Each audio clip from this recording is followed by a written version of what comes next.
Boa noite, povo de Deus, família, irmãos e irmãs, a bênção do Senhor sobre todos, a graça, a paz do Senhor renovada aí sobre as nossas vidas, um dia de intensidade. Eu acho que eu não tenho como definir o dia de hoje na nossa vida, aqui na nossa casa, a não ser com a palavra intensidade. Intensidade mesmo assim da misericórdia, da graça. E de ontem para hoje a gente vivendo aí esse tempo forte de se despedir de um grande amigo, um amigo muito querido, muito próximo da gente, e que a gente acompanhou, viu, testemunhou. O que eu posso dizer do Fernando? Um amigo, um irmão, um companheiro assim honrado de ministério, de enfrentamento, um pastor. O Fernando é um coração profundamente pastoral. A figura que Deus me deu é de uma linha do horizonte, né? Essa linha do nosso horizonte, né? Aquilo que a gente não percebe além do nosso horizonte, aquilo que está além da nossa, além daquilo que a gente é capaz de pedir ou pensar. Então, contemplando o horizonte, a gente viu o sol se pôr, e quase que imediatamente ao pôr do sol, né, do Fernando, a gente viu o nascer do sol do Pedro, que chega aí com 4 quilos 370, 51 centímetros, a Lídia, uma mãe maravilhosa, o Renan, um pai bendito, estão aqui celebrando o nascimento do querido Pedro. E sabe, irmãos, é isso, né? A gente vai continuar, enquanto aqui, a gente vai continuar vivendo essas virações do dia. A tristeza pode durar uma noite enquanto o sol se põe, mas a alegria vem pela manhã quando nasce o sol da justiça. É isso, é exatamente isso. Mas a palavra de Deus que diz que o justo é como luz da aurora, que vai brilhando até se tornar dia perfeito. Então, uma das coisas que nós temos certeza da promessa de Deus, quando vier a revelação plena do Filho, é que não haverá mais noite, nós não vamos viver mais essas transições. E aí a eternidade é como o sol de meio-dia, não fica mais escuro, como quem tem que se despedir, e nem fica mais claro, como quem é surpreendido.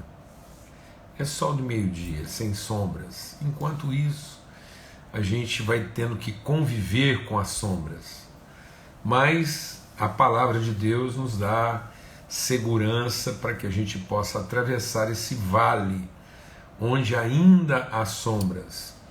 Sombras de quando o sol está se pondo, e sombras de quando o sol está nascendo. A partir do Fernando projetou muitas sombras. A gente, seguramente, a gente aí junto com a Flavinha fazendo perguntas, né, curiosidades, como a gente gostaria de satisfazer nossa curiosidade. Mas o Fernando se foi, levou consigo essas perguntas. E agora vem chegando Pedro, trazendo outras perguntas. E perguntas que vão fazer com que a gente busque a Deus aí com todo fervor. A gente busca a Deus para ver perguntas respondidas quando os amigos se vão.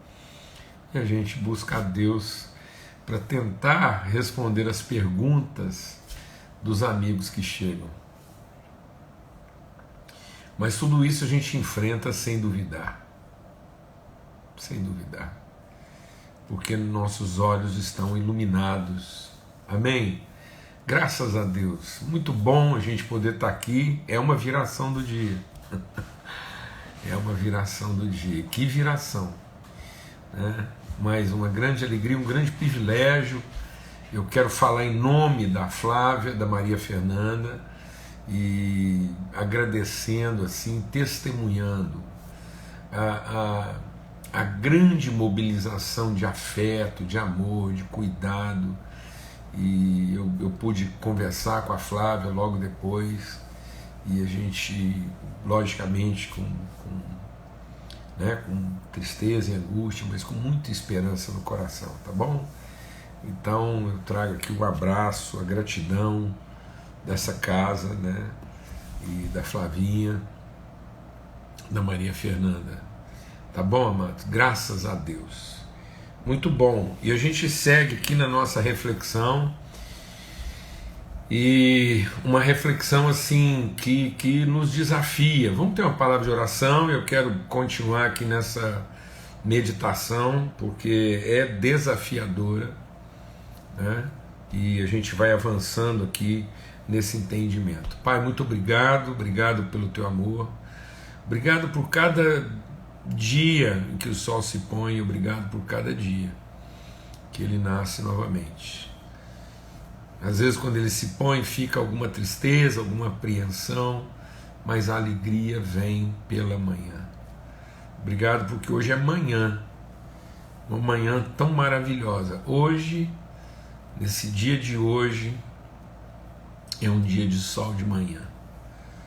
Na casa aqui do Renan, da Lídia, e nós celebramos essa luz maravilhosa, Senhor, refletida, manifesta, revelada através do Pedro. Ele vem trazendo do Senhor essa luminosidade de esperança, de fé, de amor, de graça, de virtude.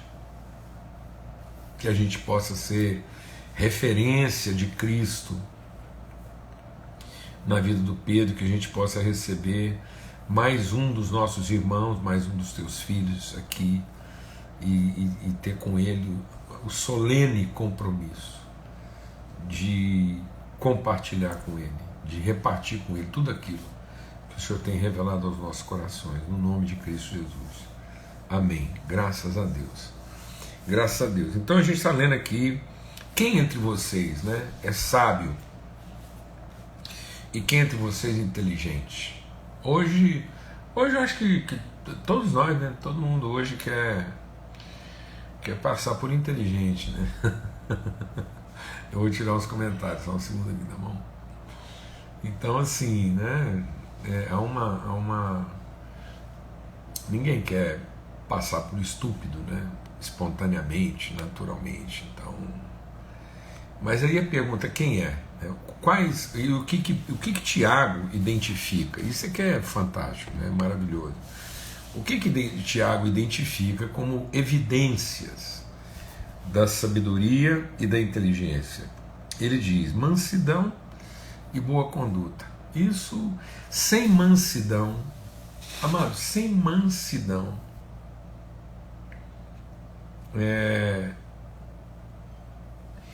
pode até ser alguma inteligência, mas é sem nenhuma sabedoria. E quando o diabo caiu, ele não perdeu a sua inteligência, mas ele perdeu qualquer possibilidade de evoluir em sabedoria. A inteligência é um dom, né? Então a inteligência é uma aptidão. É uma aptidão, é um dom. Há uma medida de inteligência. Às vezes você pode até achar que uma pessoa não é inteligente. Ela pode não ser inteligente para umas coisas, mas ser inteligente para outras coisas. Então a inteligência é um dom. E é um dom irrevogável. Deus dá. Então a estupidez, né, ela não tá associada à falta de inteligência. A estupidez, ela está associada à falta de sabedoria, como a gente vai ver aqui hoje. Então, a pessoa, o tolo, ele não é o indouto, ele é aquele que usa a sua inteligência sem sabedoria. Porque, por exemplo, construir casas sobre areia é uma esperteza. É uma esperteza. Não é uma burrice. Construir casas sobre areia não é uma burrice, é uma tolice.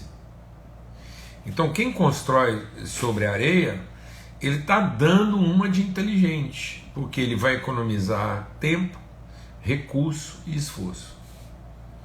Então, o custo-benefício no final da sua obra é melhor, a relação custo-benefício. Ele só não tem sustentabilidade, mas ele tem viabilidade. Então, enquanto às vezes o cara que está construindo sobre a pedra constrói uma casa, quem está construindo sobre a areia constrói duas. Só que elas não vão ser sustentáveis. Amém? Em nome de Cristo Jesus. Então, o que é a falta da sabedoria? É a ingenuidade. Então, o homem, quando caiu, ele se tornou ingênuo, ele se tornou tolo, ele se tornou facilmente enganado. Por isso que a palavra de Deus diz: enganoso é o coração do homem desesperadamente corrupto. Então, a pessoa que não tem sabedoria, que não tem conhecimento de Deus, onde é que está a sabedoria? Em conhecer a Deus. A pessoa que não tem conhecimento de Deus, ele é volúvel, ele é corruptível, ele é facilmente enganado, e às vezes ele é enganado pela sua própria cobiça, que é o que a palavra de Deus diz. A pessoa, quando cai, ela não pode culpar alguém de tê-la enganado, mas cada um é enganado pela sua própria concupiscência, porque isso é o quê? Isso é uma ingenuidade. Então, quando o homem não tinha pecado, ele era inocente, mas não era ingênuo. Quando o homem pecou, ele deixou de ser inocente e passou a ser ingênuo. Então, a ingenuidade não é falta, né, de inocência. A ingenuidade é falta de sabedoria. Então, a gente, hoje, ninguém é inocente, porque todos são culpados, são responsáveis, mas todos nós nos tornamos ingênuos. E nos tornamos, o que nos torna ingênuo? Confiar na nossa própria inteligência. Confiar em si mesmo. Por isso que a palavra de Deus diz: onde está a maldição do homem? Em confiar no outro? Não, em confiar na sua própria capacidade. Então, o homem que confia em si mesmo é maldito, que confia na força do braço, que confia até na sua capacidade de julgar o outro merecedor ou não de confiança. Amém? Então, por isso que o primeiro sinal de verdadeira sabedoria é mansidão. Por quê? Porque a sabedoria faz com que eu coloque toda a minha inteligência, toda a minha capacidade, toda a minha competência, toda a minha expertise em submissão à orientação de Deus. Aí é sábio. Por isso que o Salomão, que já era inteligente, ele pediu sabedoria, porque ele percebeu que nem toda a sua, com toda a sua força, com toda a sua capacidade, ele não seria capaz de atender, de cuidar bem das pessoas, se ele não recebesse sabedoria de Deus, se ele não percebesse essa sensibilidade espiritual de avaliar segundo o coração de Deus. Amém? Por isso que quando a gente se torna agressivo, quando a gente se torna violento, truculento, quando a gente perde a mansidão, por isso que a palavra de Deus diz: os mansos herdarão a terra, porque quando você se torna rude, quando você se torna agressivo, deixa Deus ministrar o nosso coração aqui, né? A gente é truculento, rude, a gente é tosco, assim, é agressivo na nossa forma de fazer valer nosso pensamento, porque nós estamos na defesa da nossa inteligência e não na expressão da nossa sabedoria. Amém? Então é como se a gente estivesse brandindo a nossa inteligência querendo ser reconhecido pela nossa capacidade de erudição, nossa capacidade interpretativa, e querendo que as pessoas reconhecessem nossa competência. Mas isso é de uma ingenuidade, assim, isso é tolo, isso é estúpido. Isso pode até ser inteligente, você montar um programa, né, você fazer apologia, deixa Deus mentir no nosso coração. Pode até ser inteligente você fazer apologia, né, da sua capacidade, e você fazer propaganda, você vender sua capacidade como um produto a ser consumido e a sua capacidade como uma coisa a ser imitada. Mas eu vou te falar uma coisa assim, isso é uma tolice, porque você não vai ter produto para entregar.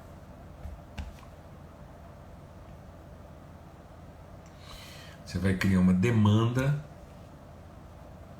que está fadada ao colapso. Então, por isso que algumas pessoas vão ficando deprimidas, porque elas confiaram tanto na sua inteligência que depois elas vão ficando nervosas, vão ficando bravas, vão ficando...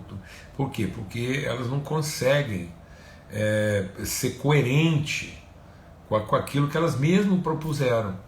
E aí elas têm que começar a criar mecanismos de substituição, mecanismos paliativos, né? Mecanismos assim de compensação daquilo que elas se propuseram a fazer ou a entregar e não estão conseguindo. Então, porque não houve sabedoria, houve uma esperteza, houve uma inteligência, ela emplacou no mercado, ela é um produto convincente e desejável, mas ela não vai ter matéria-prima para entregar isso. E aí, consequentemente, ou ela vai começar a vender, entregar um produto falso, ou se ela preservar o mínimo de honestidade, ela vai entrar em depressão, ela vai entrar em frustração. Amém? Graças a Deus. Então, por isso que quem vai herdar, quem vai ficar no fim? Os mansos. Por quê? Porque os mansos conhecem a Deus. E aí a sua conduta é uma conduta pacífica, pacificadora. Bem-aventurados os mansos que herdarão a terra. E por que eles vão herdar a terra? Porque eles são pacificadores, porque são chamados filhos de Deus, né? Então, ora, é em paz que se semeia o fruto da justiça para aqueles que promovem a paz. Então não é para aqueles que deixa Deus ministrar no nosso coração aqui, povo de Deus. Povo de Deus. Não é para aqueles que promovem o conflito, o enfrentamento, né, a disputa, o juízo, a contenda, a beligerância, a argumentação, não. Ora, é em paz que se semeia o fruto da justiça para aqueles que promovem a paz, porque são mansos. E não quer dizer que eles são passivos, não. Eles são trabalhadores, dedicados, incansáveis. Eles não desanimam, não retrocedem. Eles não se deixam vencer pela perplexidade, eles não se deixam vencer pela raiz de amargura, estão sempre dispostos, animados, encorajados, renovados, compartilhando, distribuindo fé em verdadeira mutualidade. Por quê? Porque tem paz de Cristo no coração. Quando amam, amam até o fim, não desistem, não retrocedem, porque Deus não tem prazer naqueles que retrocedem. Amém? Então é isso. É isso. Isso é sabedoria. É mansidão e boa conduta, paz, no que depender de vós, no que depender de nós. Aqui nós temos paz com quem? Com todos os homens.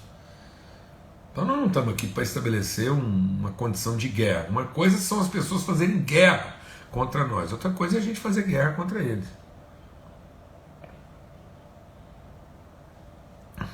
Amém? Glória a Deus. Então, esse espírito de competitividade, esse espírito de comparação, que é o que ele fala aqui, esse espírito de rivalidade, esse espírito de ficar mensurando. Hoje existe uma mensuração. Deixa Deus ministrar o nosso coração, mas nós temos que ser lavados, curados no entendimento. Uma das coisas que Deus prometeu para Abraão, ele disse: Abraão, eu vou te dar alguma coisa que não pode ser medido.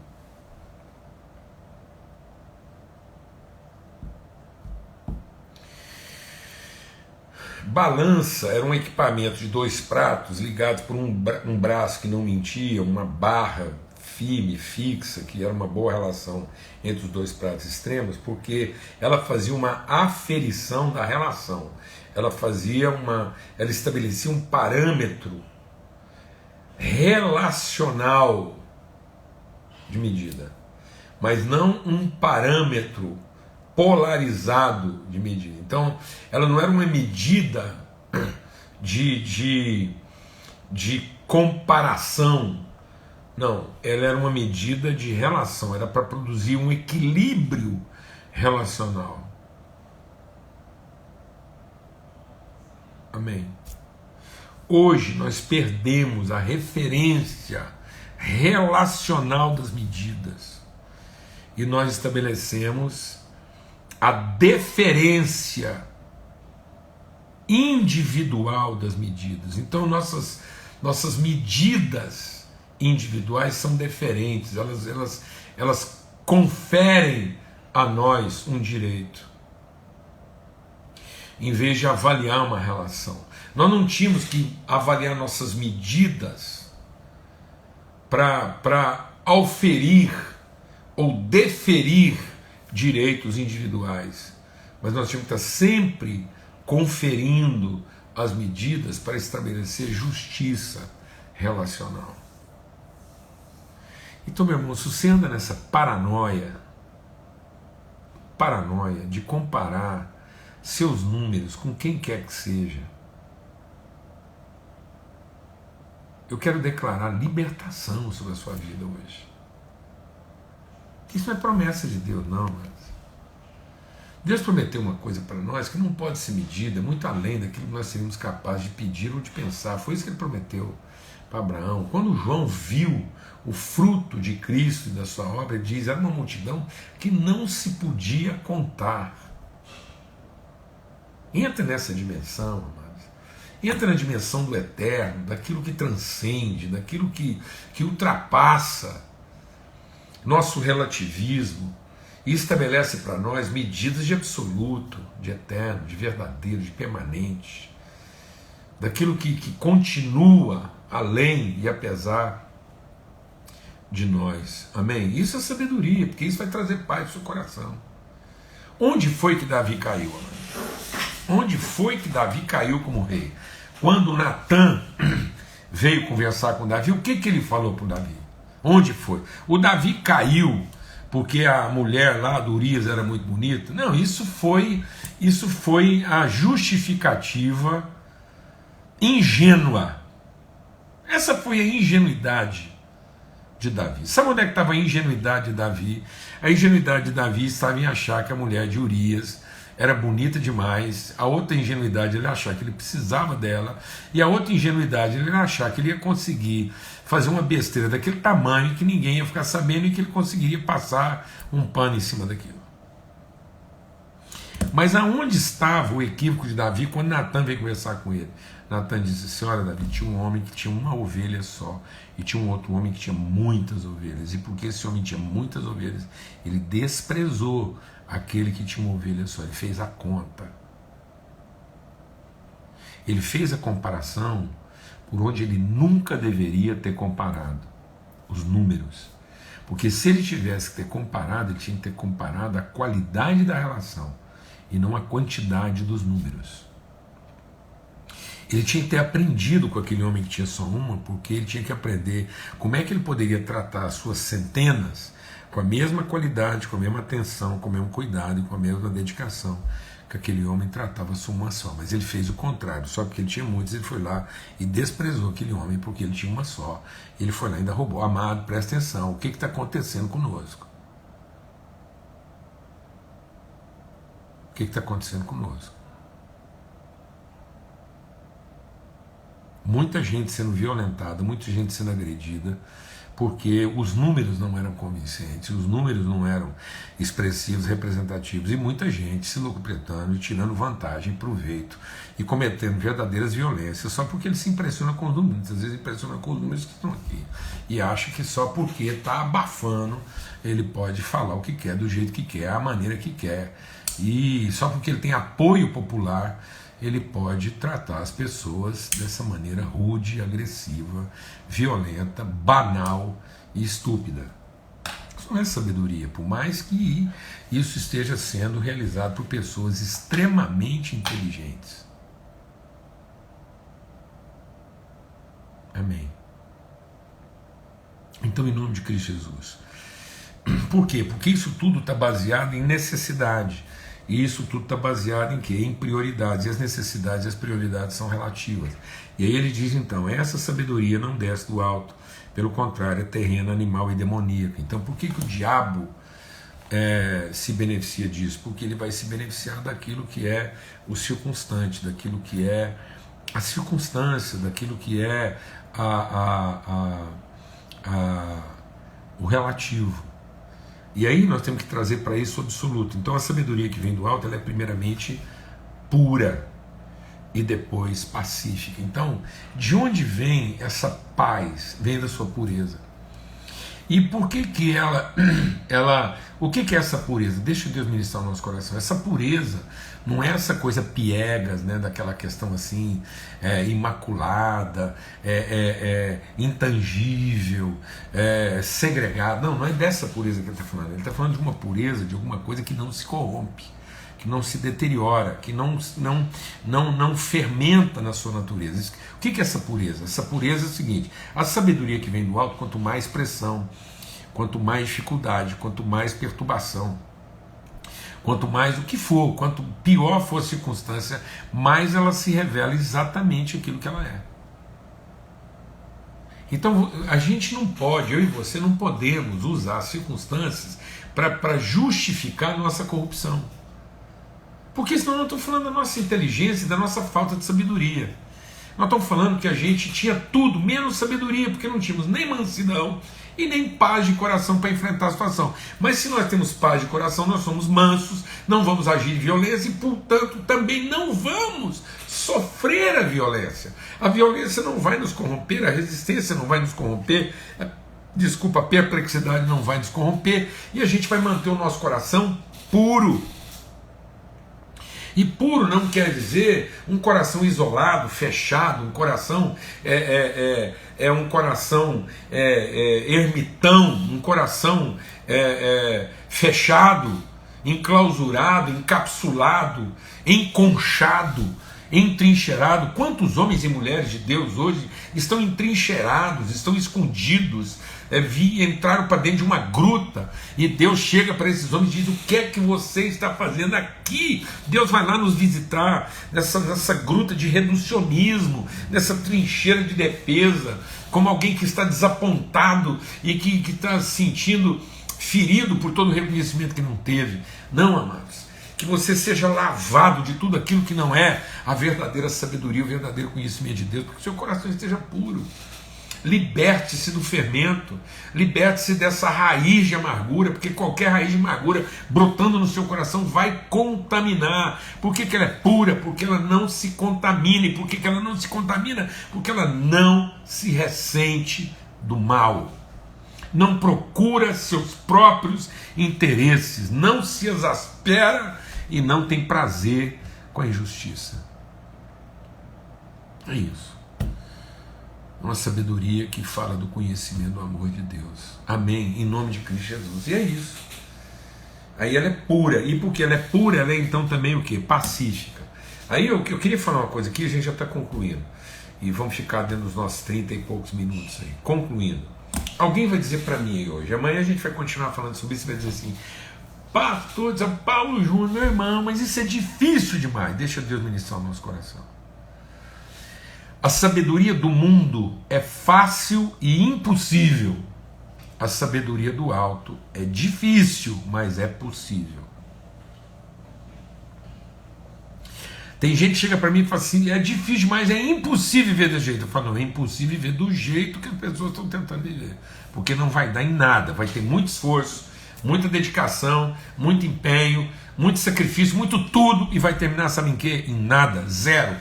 Uma construção, um investimento, um tempo perdido, e sabe o que vai terminar? Em ruína, em desastre, em colapso, em sepultura. Construir sobre a areia é mais fácil, mas leva a uma realidade impossível, porque leva ao colapso, ao fracasso. Construir sobre a rocha. O que é a verdadeira sabedoria? O sábio constrói sobre a rocha. É difícil, mas é possível, porque leva ao mundo possível, porque é impossível agradar a Deus sem fé, por mais difícil que isso seja. Então, pelo amor de Deus, não é impossível viver desse jeito, só é difícil. Impossível é tentar viver de um jeito mais fácil. É impossível, porque não leva a lugar nenhum. Então não continue optando pelo impossível do mais fácil, mas opte agora, decida agora pelo possível do difícil. É bem mais difícil, implica um sacrifício vivo, mas leva ao mundo dos possíveis de Deus. Mas não continue tentando inventar um próprio caminho que aos seus olhos te poupa e parece mais fácil. Jesus, quando Pedro falou assim, poupa-te, e Jesus diz, o que você está me propondo é mais fácil, mas é impossível eu seguir por esse caminho. Amados, o fácil é impossível, o difícil é o possível. Não queira um caminho mais fácil, queira o caminho possível, porque o caminho mais fácil não leva a lugar algum, mas o caminho difícil e apertado é aquele que nos justifica, nos transforma na plena revelação do reino de Deus. Amém? Que o amor de Deus o Pai, a graça bendita do seu Filho Cristo Jesus e a comunhão do Espírito Santo de Deus seja sobre todos, em todos e através de todos. Até amanhã, se Deus quiser, na nossa viração do dia aqui, esse tempo de mesa e de comunhão. Um forte abraço a todos. Graça e paz.